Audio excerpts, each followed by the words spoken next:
अर्श, as you are aware कि मैं एक राइटर हूँ जी, और स्टार्टिंग से ही ना, बिकॉज कि हम लोग एक इंग्लिश मीडियम स्कूल से आते हैं, जी। तो स्टार्टिंग से ही इंग्लिश में पोएट्री करने का बड़ा शौक हुआ करता था। Okay. And I specifically remember, मुझे अच्छी तरीके से याद है कि अभी भी एक वर्ड होता है mesmerised. I am pretty sure आपने एक यस, वर्ड, कि I am mesmerised with your performance and everything, ऐसा करके। हाँ या किसी आम भी चीज से हम मेस्मराइज्ड हो गए, ऐसा करके। आई मीन आमतौर पे हम लोग तो ब्यूटी के लिए लिखते थे भाई, जी। क्योंकि रोमांटिक राइटर थे।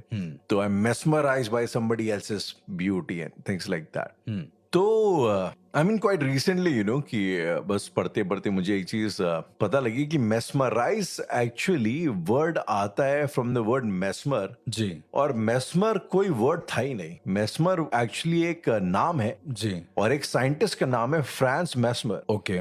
और France Mesmer was the person who is called the father of hypnotism. ये एक जर्मन साइंटिस्ट थे, फादर ऑफ हिप्नोटिज्म। हाँ, न्यूरोलॉजिस्ट आई थिंक। और इन्हें ये जो है बेसिकली इन्हें हिप्नोटिज्म का बेसिकली कहते ना कि हिप्नोटिज्म को मेन स्ट्रीम में लाने का इनका बहुत बड़ा हाथ है। आई मीन अर्श, मैं आपसे भी इनफैक्ट जानना चाहूंगा, काफी हम जी। लोगों की बात हुई इस बारे में। आपने एक बार बताया था कि एक चीज होती है past life regression therapy, PRT. PRT, जो कि काफी नामचीन किस्म के पढ़े लिखे साइंटिस्ट वगैरह करते हैं। हाँ, अभी भी लोग I mean, करते हैं, इनफैक्ट बहुत सारे लोग उनसे करवाते हैं। राइट, थेरेपिस्ट वगैरह करते हैं। जी, आई मीन अगर आप थोड़ा सा फॉर द ऑडियंस जिसको ये चीज पता नहीं कि ये क्या होती है, जी, थोड़ा सा बताएंगे। और मैं थोड़ा कॉन्टेक्स्ट यहाँ पे देना चाहूंगा कि नॉर्मली मॉडर्न साइंस जो होती है वो पुनर्जन्म जैसी रीइंकार्नेशन जैसी थ्योरीज पे यकीन नहीं रखती। जी, इसके एग्जैक्टली। बावजूद past life regression therapy is a thing. अब राहुल, ऐसा है कि बहुत सारे डॉक्टर्स का ये मानना है कि ये पास्ट लाइफ रिग्रेशन थेरेपी सिर्फ एक सांत्वना देने के लिए या एक वो देने के लिए, कंसोल करने के लिए है, कंसोल करने सब का कुछ एक ठीक तरीका है, है। ऐसा जी, जी, करके। जी। पर मैंने बहुत सारे बड़े बड़े डॉक्टर्स को ये करते हुए देखा है। और इसके अलावा राहुल, पीआरटी में क्या होता है बेसिकली कि इंसान को बैठाला जाता है, उसके बाद उसके सामने एक ड्रॉ बोर्ड होता है, एक एलईडी का ड्रॉ बोर्ड होता है जिसपे ऑलरेडी एक सर्कल घूमता रहता है, जैसे हमने आम तौर पर देखा है टीवी में या फिर कुछ भी ऐसा, कि वो एक सर्कल है, घूमता जाता है, ब्लैक एंड व्हाइट, और वो एक ट्रांस क्रिएट कर देता है एक तरीके से। तो ये डॉक्टर का काम क्या होता है कि उस इंसान को जो ये देख रहा है उसे बताना कि ये एक ट्रांस है, और धीरे धीरे उस ट्रांस में जाते जाते जाते जाते वो इंसान जो सुनने वाला है और जो सुनाने वाला है उसकी बातों में इतना आ जाता है, यानी कि जो डॉक्टर है जो बोल रहा है उसकी बातों में इतना ज्यादा ट्रांस में आ जाता है कि उसको लगता है कि जो भी डॉक्टर बोल रहा है वो सच है। अब क्या करता है ये डॉक्टर कि वो बोलता है कि नाउ इमेजिन करो कि तुम किसी और दुनिया में हो, या फिर Okay. नाउ इमेजिन करो कि तुम्हारी आंखें भारी हो रही हैं। तो जब वो Okay. ट्रांस में होता है तो धीरे धीरे उसको ये लगने लगता है कि वो भारी हो रहा है। देन उसके बाद ये डॉक्टर बोलते हैं कि अब आप सोचो आप 10 साल पीछे गए हो, फिर बोलो जी। आप 10 साल या 5 साल और पीछे चले गए, फिर वो जी। डॉक्टर कहता है अब आप अपनी जिंदगी से पीछे वाली जिंदगी में जा रहे हो। ओके। तो इस तरह से दैट्स हाउ पीआरटी वर्क की फिर वो इंसान खुद ब खुद अपनी कॉन्शियसनेस को पीछे भेजता है, क्योंकि वो एक ट्रांस में होता है, प्लस वो ट्रांस हमसे जुड़ी होती है, मतलब जो डॉक्टर होता है उससे जुड़ी होती है। इसलिए डॉक्टर का ही काम है उसको उस ट्रांस से बाहर निकालना, ना कि उसका। अगर पीआरटी करते वक्त डॉक्टर ने उसको वहीं छोड़ दिया तो वो इंसान की मौत भी हो सकती है। बट आई थिंक अर्श, यहाँ पे बड़ा सवाल ये है कि जब आप एक पास्ट लाइफ रिग्रेशन थेरेपी में पीआरटी में जाते हैं, जी, तो यार जो आपको ऐसा लग रहा है, आपको ऐसा इमेजिन हो रहा है कि ये मेरी पास्ट लाइफ थी और ये भी मेरा पुनर्जन्म हुआ है, तो इस बात की क्या गारंटी है कि वो वाकई में, या हो सकता है कि शायद ये आपकी इमेजिनेशन हो, इसी जन्म की इमेजिनेशन हो, और आपको ऐसा लगता हो कि मे बी मैं पास्ट लाइफ में ऐसा था। बिल्कुल, बहुत अच्छा सवाल है। और आखिरी में जाकर ये महसूस होता है जब वो इंसान वापस आता है। ये दो चीजें जी। हो सकती है राहुल, जब स्पिरिट जाती है वापस, जैसे Right. आप कह रहे हैं कि हो सकता हो कि हमने ट्रांस में जाते हुए अपनी ही जिंदगी से रिलेटेड या फिर कुछ बैक का देख लिया हो, लेकिन जो हमने अगर कुछ ऐसा देखा होता है राहुल, वो हमें धुंधला धुंधला याद होता है। ओके। कभी भी याद होता है कि हमने ऐसा कुछ देखा हुआ है लाइफ में। लेकिन पीआरटी का एक स्पेशल ट्रीटमेंट ये होता है कि जी। उस इंसान को जब उस ट्रांस से वापस लाते हैं तो उस इंसान को एक भी चीज नहीं याद रहती है। वो जिस मोमेंट पर गया होता है उसी मोमेंट पर लौटता है। दैट्स व्हाई पीआरटी करते समय वीडियो रिकॉर्डिंग या फिर ऑडियो रिकॉर्डिंग ऑन कर दी जाती है, ताकि इंसान को ये बिलीव हो पाए कि वो एक्चुअली बोल क्या रहा था। क्योंकि कभी कभी ऐसी भी स्टेट होती है जहां पर इंसान को भरोसा नहीं होता है कि ये एक्चुअली सच है या नहीं पीआरटी करते वक्त। तो that's how the concept of PRT. आज मुझे लगता है काफी डिबेटेबल और काफी इनफैक्ट कंट्रोवर्शियल टॉपिक है जी, एग्जैक्टली हिप्नोटिज्म का। एग्जैक्टली। इनफैक्ट मैं आई टेल यू व्हाट, मैं रिसर्च कर रहा था इसके ऊपर जी और आई थिंक इन ईयर 1894 तो अमेरिका में एक बड़ी ही वेल्दी फार्मर थे, एक बड़े ही पैसे वाले किसान थे जिनका नाम Okay. था एंडरसन ग्रे। तो उनके ऊपर इल्जाम था कि उन्होंने खून किया है अपने नेबर का जिसका नाम था थॉमस पैटन। लेकिन राहुल, इसमें हिप्नोटिज्म कहाँ से ऐड ऑन हुआ? मर्डर तो कोई भी कर सकता है, मर्डर के चार्ज में तो कोई भी अंदर जा सकता है। Yes, good point. तो यहाँ पे जब ये चार्ज इनके ऊपर लगाया गया तो एंडरसन का कहना ये था, एंडरसन ग्रे का, कि उन्हें बेसिकली हिप्नोटाइज किया गया था। ओके, किसी को मारने के लिए। उन्हें हिप्नोटाइज किया गया था पैटिसन के कत्ल के लिए। अब जब इसके ऊपर इन्वेस्टिगेशन करी गई तो पता ये लगा कि इनका एक और नेबर था जिसका नाम था मैकडोनल्ड। जी। मैकडोनल्ड का खुद का एक पंगा था इसके साथ, पैटिसन के साथ। मैकडोनल्ड क्योंकि खुद एक हिप्नोटिज्म के एक्सपर्ट थे, ओके तो उन्होंने बार बार वो ग्रे के पास गए और इन्हें इस तरीके से हिप्नोटाइज किया कि he needs to kill Pattison, otherwise वो उन्हें मार देगा। एंड इवेंचुअली जो है हिप्नोटाइज करते करते वो उनकी बातों में आ गया और उसने कत्ल कर दिया एक तरीके से। जी। इनफैक्ट उन्होंने पैटिसन की लोकेशन और आर्म्स वगैरह भी जो है ग्रे ने प्रोवाइड करा दिए। एंड द पॉइंट इज कि यार आप कभी इस केस को अमेरिका में, एंड दैट टू 1894 में, अगर आप इमेजिन कर सकते हैं उस टाइम के अमेरिका में लोगों ने केस सुना और जहां तक कि सबको ऐसा लगा कि ये इस बकवास को कौन मानेगा यार, मुझे हिप्नोटाइज कर दिया गया, इस चक्कर में मैंने जाके खून कर दिया जी। उसके पलट जाके इस स्टोरी को लाइक बिलीव किया गया और ग्रे को बरी कर दिया गया, मैकडोनल्ड को सजा मिली। ओके। इंपॉर्टेंट बात ये है, इस केस के बाद पहली बार पब्लिक डिस्कशन में hypnotism as a real thing आई। इसके बाद हिप्नोटिज्म एक ईस्टर्न टोटका बस मात्र नहीं था जी, उसको एक लीगल सैंक्टिटी थी। तो the whole point what I am trying to make over here is कि मेरे हिसाब से अगर आप मुझसे पूछेंगे तो एक मुझे हिप्नोटिज्म एक बहुत बड़ी मिस्ट्री लगती है। बिल्कुल।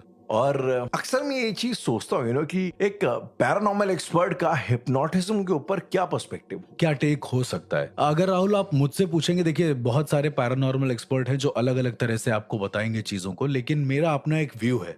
ओके। मेरा ऐसा मानना है कि हिप्नोटिज्म अभी से नहीं है, 5-10 हजार साल, यानी कि जब इस सृष्टि की रचना हुई है उससे भी पहले से। क्योंकि हिप्नोटिज्म का जो मेन एसेंस है, आप मान के चलिए, मैं हिंदी में बात करूंगा, कि हिप्नोटिज्म का जो मेन जड़ है सम्मोहन, जिसको हम लोग बोलते हैं। जी जी। ये हमारे षटकर्मों में से एक है। वशीकरण, मारण, मोहन, सम्मोहन, मतलब किसी को मोहित कर लेना, उच्चाटन, विद्वेषण, जिसे रावण ने बेसिकली, जैसे मैंने बताया था आपको, कि शिव जी से सुना था और उसके बाद उसने अप्लाई किया था लोगों पर। राइट। अब जब सम्मोहन की बात करते हैं राहुल, तो पैरानॉर्मली बहुत सारी चीजें आती हैं। ओके। आपने हमेशा इंसानों का सम्मोहन सुना है राहुल, जैसे कि आपने बताया कि उसने सम्मोहित कर दिया था उसे और उसके बाद उसने उसका कत्ल कर दिया। लेकिन राहुल, अगर मैं आपसे कहूं कि एक ऐसी गुप्त विद्या भी एग्जिस्ट करती है उन सारी 10 गुप्त विद्याओं में, जो आत्माओं को भी सम्मोहित कर ले।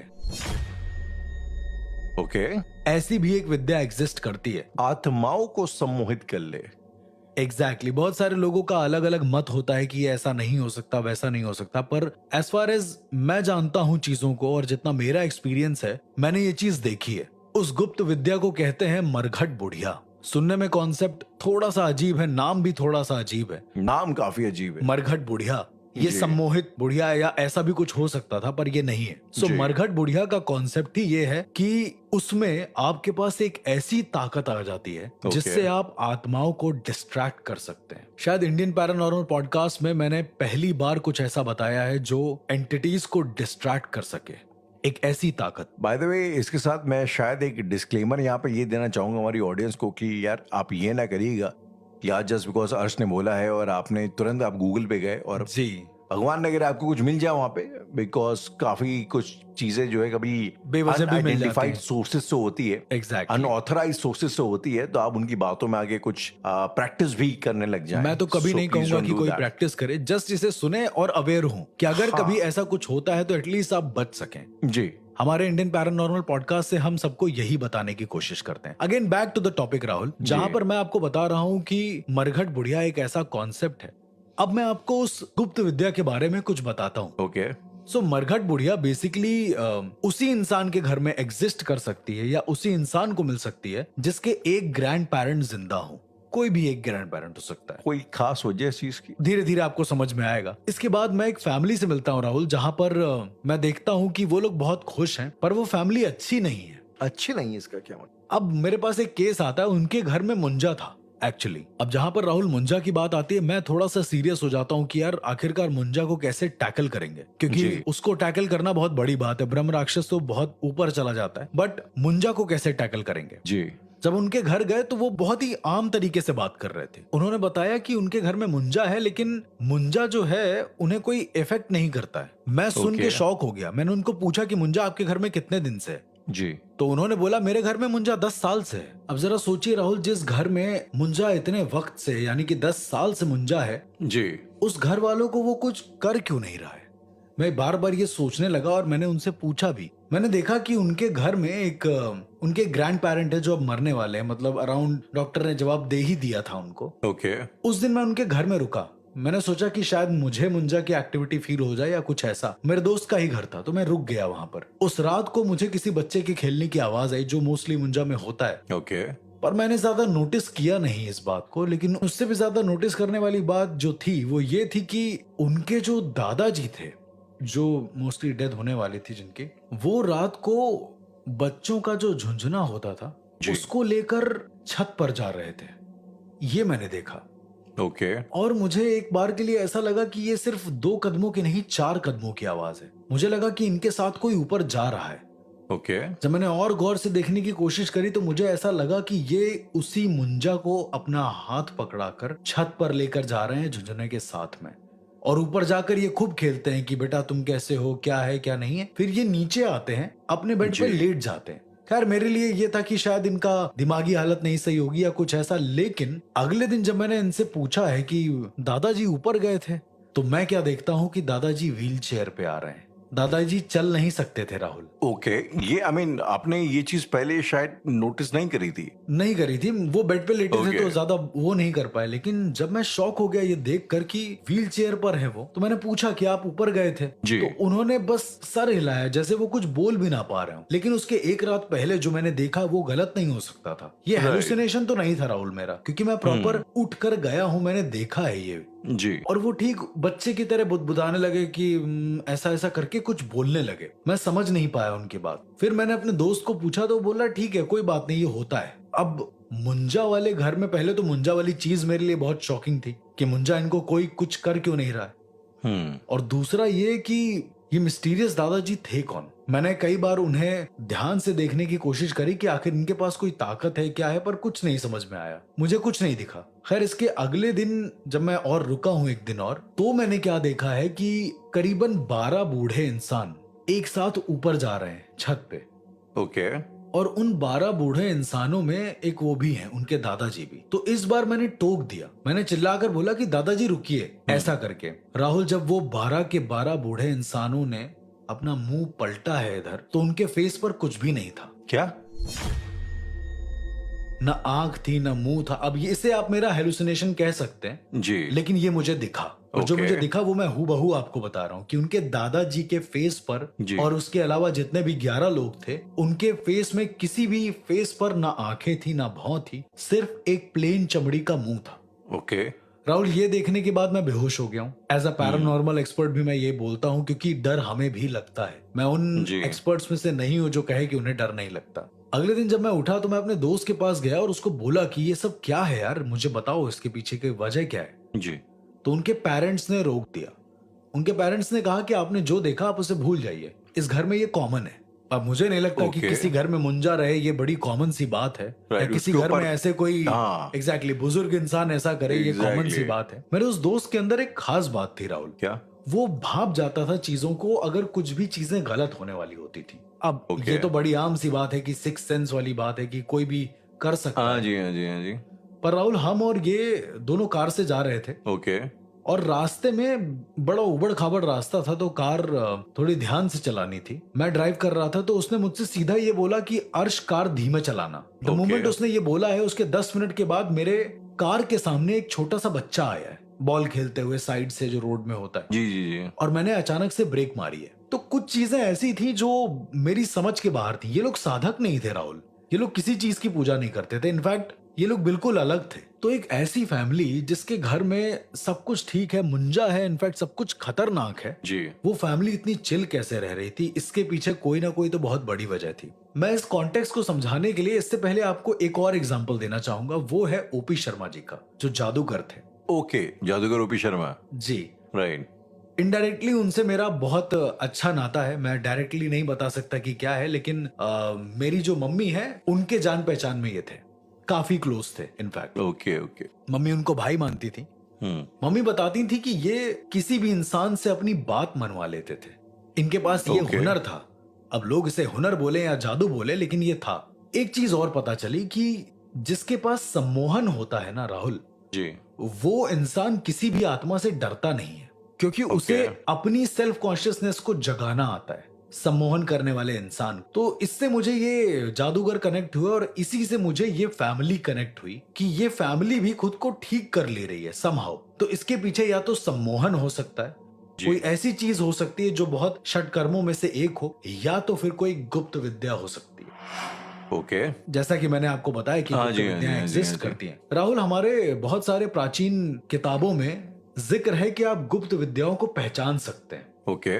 उदाहरण के तौर पर मेरे गुरु ने बताया था कि एक नारियल को अगर किसी घर के बाहर रखते हैं आप जी, और उस नारियल पर, अब ये अनसपोजिंगली वाली बात है, अचानक से ऊपर से कुछ किसी पंछी का बीट उस पर गिरता है, आकर कोई पंछी उस पर बीट करता है जी, तो इट इज बिलीव दैट कि उस घर के बाहर या आसपास कहीं गुप्त विद्याएं एग्जिस्ट करती हैं। करती हैं कि नहीं करती हैं? करती हैं, एग्जैक्ट Okay. करती हैं। मैंने ये चीज उस घर पर ट्राई करी, एक नहीं 3-4 बार। जब जब मैं नारियल रख रहा था, अब ऐसा तो नहीं है ना कि पंछियों के उड़ने का एक ट्रैक निर्धारित है जी। कि इसी ट्रैक पर उड़ेंगे और यहीं पर उनको फ्रेश होना है। तो जब जब मैं उस नारियल को रखता था, वो नारियल के ऊपर हमेशा किसी ना किसी पंछी का बीट रहता था। ओके। यानी कि वहां पर गुप्त विद्या एग्जिस्ट करती है। अब गुप्त Okay. विद्या को पहचानने के कई सारे तरीके होते थे, which I don't want to disclose, even मुझे अलाउड भी नहीं कि मैं वो बताऊं। जी।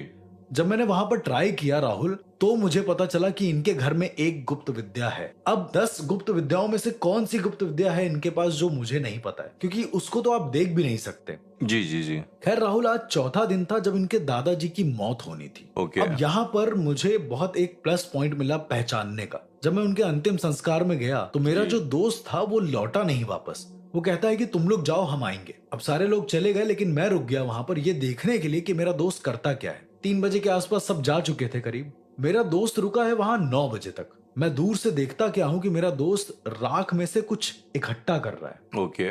और उसे एक बोतल में या शीशी में लेकर वापस आ गया। जबकि राख तो सुबह, अस्थियां तो सुबह विसर्जित की जाती है गंगा में। जी।